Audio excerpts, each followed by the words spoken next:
What happens if you get your phone stolen in a foreign country, but you have AppleCare?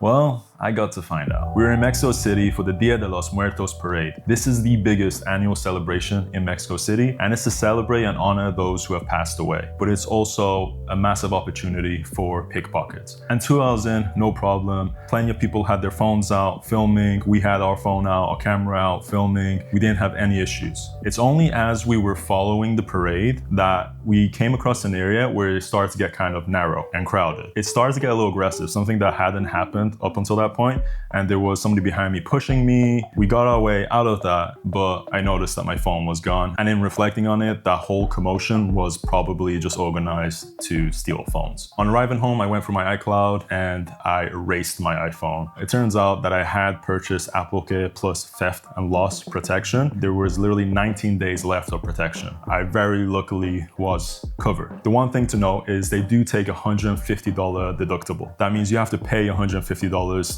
for you to get anything, which kind of sucks. They have options actually to ship internationally for free, but it's very limited options. Mexico is not one of the options available. So the best option for me was to mail it to my parents in the US and then potentially mail it to Mexico. On the website, it said something like the phone will arrive in 1 to 2 days, but the days kept passing and I didn't receive any information about the phone. I eventually called AIG, which is Apple's partner for the insurance claims. And what they essentially told me was that even though it says that it takes 2 days, it can take longer than that. So I didn't really have any reliable timeline for when I was getting my phone. And that was a huge issue. Being abroad, like I need a phone for purchases. I need a phone to call an Uber. I need a phone we had events that we had planned for tickets. I need a phone for authorization codes. So eventually I went on Facebook Marketplace and for about $135, I bought an iPhone 12. It felt necessary. Anyway, within 8 days, my actual replacement iPhone 15 Pro, 1 terabyte, arrived at my parents' house. And I had the decision of whether I was going to ship that